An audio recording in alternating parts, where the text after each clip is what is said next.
Hello friends, welcome to MTM political talk. ഇപ്പോൾ വാർത്തകൾ നിറഞ്ഞു നിൽക്കുന്ന ഒരു വിഷയമാണല്ലോ US ഷട്ട് ഡൗൺ നടപ്പാക്കുന്നു അല്ലെങ്കിൽ വരുന്നു എന്നത്.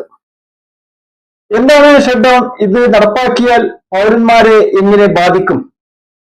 ഈ വിഷയത്തെ കുറിച്ചാണ് നമ്മൾ ഇന്ന് സംസാരിക്കുന്നത്. കുറച്ച് വലിയ വിഷയമായതുകൊണ്ട് തന്നെ വിശദമായി പറയേണ്ടിയിരിക്കുന്നു. എന്നാൽ മാത്രമാണ് വീഡിയോ വീക്ഷിക്കുന്ന താങ്കൾക്ക് വിഷയത്തെക്കുറിച്ച് മനസ്സിലാവുകയുള്ളൂ. ഏതായാലും വിഷയത്തിലേക്ക് വരാം. ആദ്യമായി തന്നെ പറയട്ടെ, ഇത് ഒരു ഭരണ പ്രതിസന്ധിയാണ്. നമ്മുടെ നാട്ടിൽ സാമ്പത്തിക വർഷം ആരംഭിക്കുന്നത് മാർച്ച് മാസത്തിലാണല്ലോ. അതേപോലെ അമേരിക്കയിൽ സാമ്പത്തിക വർഷം ആരംഭിക്കുന്നത് ഒക്ടോബർ മാസത്തിലാണ്.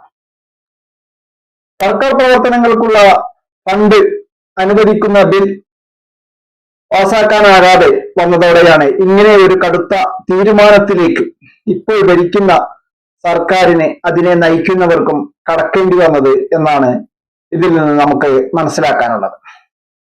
റിപ്പബ്ലിക്കൻ പാർട്ടിയും ഡെമോക്രാറ്റുകളും തമ്മിലുള്ള തർക്കമാണ് US ഇങ്ങനെ ഒരു തീരുമാനത്തിലെത്താൻ കാരണം. അപ്പോൾ ഈ തർക്കത്തിന്റെ കാരണം കൂടി പരിശോധിച്ച് പോകാം എന്നാണ് തോന്നുന്നത്. മുൻപ് നിലവിലുണ്ടായിരുന്ന ട്രംപ് ഭരണകൂടം വെട്ടിക്കുറച്ചതുമായ ചില ആനുകൂല്യങ്ങൾ, ഇൻഷുറൻസ് സബ്സിഡികളും ആനുകൂല്യങ്ങളും ബില്ലിൽ പുനഃസ്ഥാപിക്കണം എന്ന ഡെമോക്രാറ്റുകളുടെ ആവശ്യം റിപ്പബ്ലിക്കൻ പാർട്ടിയും സർക്കാരും തള്ളിക്കളഞ്ഞതാണ് തർക്കം രൂക്ഷമാകാൻ പ്രധാന കാരണം. ഇൻഷുറൻസിന്റെ ആനുകൂല്യങ്ങൾ അത് മുൻപത്തെ ഇപ്പോഴത്തെ ട്രംപ് ഭരണകൂടം അത് വെട്ടിക്കുറച്ചു. അത് പുനഃസ്ഥാപിക്കണം എന്നതാണ് പ്രതിപക്ഷത്തിന്റെ ആവശ്യം. അത് ഭരണകൂടം ഇപ്പോൾ ഭരിക്കുന്ന പാർട്ടി അതിന് സമ്മതം മൂളുന്നുമില്ല. ഇതാണ് ഇവർ തമ്മിലുള്ള തർക്കം. ഇതാണ് ഈ പ്രതിസന്ധിക്ക് ഇപ്പോൾ പ്രധാന കാരണം എന്ന് ഒക്കെയാണ് മനസ്സിലാക്കുന്നത്. അനധികൃത കുടിയേറ്റക്കാർക്ക് മെഡിക്കൽ ആനുകൂല്യങ്ങൾ നൽകാനുള്ള ഡെമോക്രാറ്റുകളുടെ ശ്രമമാണ് പ്രതിസന്ധിക്ക് കാരണമെന്നാണ് സർക്കാരിന്റെ വാദം.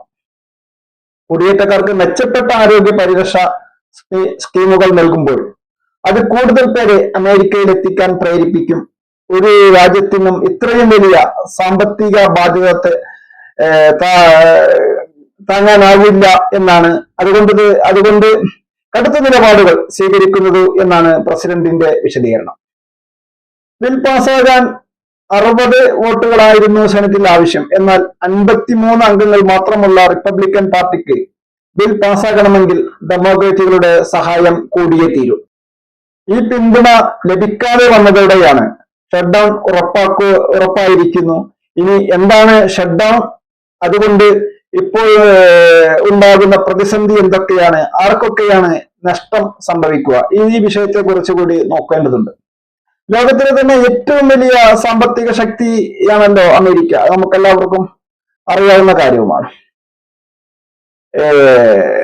അവരെ സാമ്പത്തിക പ്രതിസന്ധിയിലേക്ക് നീങ്ങുകയാണ് എന്നാണ് ഇതിൽ നിന്ന് മനസ്സിലാക്കാൻ സാധിക്കുന്നത്. ഏകദേശം 5 ലക്ഷം സർക്കാർ ജീവനക്കാർക്കാണ് ശമ്പളമില്ലാതെ അവധിയിൽ പോകേണ്ടി വരിക. മുൻഗണനാ പദ്ധതിയിൽ ഇല്ലാതാകും എന്ന് വൻതോതിലുള്ള പൊതുമേഖലാ ജീവനക്കാരെ പിരിച്ചുവിടാനും സാധ്യതയുണ്ട്.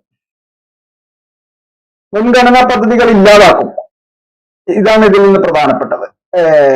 പൊതുമേഖലാ ജീവനക്കാരെ വൻതോതിൽ പിരിച്ചുവിടാനും സാധ്യതയുണ്ട്. അത്യാവശ്യ സർവീസുകൾ ഒഴികെ മറ്റെല്ലാ സർക്കാർ സേവനങ്ങളും പൂർണ്ണമായോ ഭാഗികമായോ നിലക്കും. അത് മറ്റൊരു ഇതാണ്. 2018 അമേരിക്കയിൽ ഇതിനു മുൻപ് ഷട്ട് ഡൗൺ ഉണ്ടായിട്ടുണ്ട്. അത് ഏകദേശം 35 ദിവസമാണ് നീണ്ടുനിന്നത്. അന്നും നിരവധി ജീവനക്കാരെ സർക്കാർ പിരിച്ചുവിട്ടിരുന്നു. ഈ ഷട്ട് ഡൗൺ എത്ര കാലം നീണ്ടു നിൽക്കും എന്നതിനെ ആശ്രയിച്ചായിരിക്കും സാമ്പത്തിക മേഖലയിലെ ചലനങ്ങൾ. ഇപ്പോൾ പറയത്തക്ക ചലനങ്ങളൊന്നും ഓഹരി വിപണിയിലോ മറ്റു വിപണികളിലോ ഒന്നും സംഭവിച്ചിട്ടില്ല. ഇതിന്റെ കാലാവധി എത്ര കാലം നീണ്ടു നിൽക്കുന്നുവോ അതിനനുസരിച്ചായിരിക്കും സാമ്പത്തിക മേഖലയുടെ ചലനങ്ങൾ, ചെറിയ മാറ്റങ്ങളൊക്കെ സംഭവിക്കുക എന്നാണ് ഈ മേഖലയിലെ വിദഗ്ധരൊക്കെ പറയുന്നത്. ചെറിയ കാലത്തേക്കാണെങ്കിൽ കാര്യമായ ചലനങ്ങളൊന്നും ഉണ്ടാവില്ല. അതാണ് ഇതിന്റെ വസ്തുത. ആഗോള സാമ്പത്തിക വിപണി ഷട്ട് ഡൗണിനെ താൽക്കാലിക പ്രതിസന്ധി മാത്രമാണെന്നാണ് കണക്കാക്കുന്നത്. രാഷ്ട്രീയ ചർച്ചകളിൽ ഷട്ട് ഡൗണിന്റെ കാര്യത്തിൽ ഡെമോക്രാറ്റുകളും റിപ്പബ്ലിക്കുകളും പരസ്പരം പഴിചാരുന്ന അവസ്ഥയാണ് ഇപ്പോൾ കാണുന്നത്. ഭരണകക്ഷിക്ക് സെനറ്റിൽ ഭൂരിപക്ഷം ഇല്ലാത്ത ഈ അവസ്ഥയിൽ ഇരുപക്ഷവും ഒരു ഒത്തുതീർപ്പിൽ എത്തുക എന്നതാണ് ഇതിനുള്ള ഒരു പരിഹാരം എന്നാണ് ഇതിൽ നിന്ന് നമുക്ക് മനസ്സിലാക്കാൻ സാധിക്കും. ഏതായാലും ഇതൊരു ഭരണ പ്രതിസന്ധിയാണ്. ഇതാണ് ഇതിന്റെ രത്ന ചുരുക്കം. ഒരു ഭരണ പ്രതിസന്ധിയാണ് ഇപ്പോൾ US ഉണ്ടായിരിക്കുന്നത്. ഇത് ബില്ലുകൾ സാമ്പത്തിക വർഷത്തിന്റെ തുടക്കത്തിൽ അതിനാവശ്യമായ ചെലവുകൾ നടപ്പാക്കാൻ സാധിക്കുന്നില്ല, ബില്ലുകൾ പാസ്സാക്കാൻ സാധിക്കുന്നില്ല എന്ന ഒരു ഭരണ പ്രതിസന്ധിയാണ് ഇപ്പോൾ ഉണ്ടായിരിക്കുന്നത്. ഈ ഭരണ പ്രതിസന്ധി ഈ ഭരണവർഷവും പ്രതിവർഷവും കൂടി സഹകരിച്ചു പോകുന്ന വർഷം അത് പരിഹരിക്കപ്പെടും. അപ്പൊ തീർച്ചയായും അത് ഒരുപാട് കാലമൊന്നും നീണ്ടു നിൽക്കില്ല. കഴിഞ്ഞ ഷട്ട്ഡൗൺ 35 ദിവസം നീണ്ടു നിന്നുവെങ്കിൽ അതിന് മുൻപ് തന്നെ ഇത് പരിഹരിക്കപ്പെടും. കാരണം സാമ്പത്തിക നീണ്ടു നിൽക്കുന്ന കൂടുതൽ ദിവസങ്ങളെ അപേക്ഷിച്ചായിരിക്കും സാമ്പത്തിക സ്ഥിതിയിൽ ചലനങ്ങൾ ഉണ്ടാവുക. ഓഹരി വിപണിയും മറ്റു വിപണികളിലും ഒക്കെ മാറ്റങ്ങൾ സംഭവിക്കുക. ഇത് എത്രത്തോളം നീണ്ടു നിൽക്കുന്നുവോ അതിനനുസരിച്ചായിരിക്കും.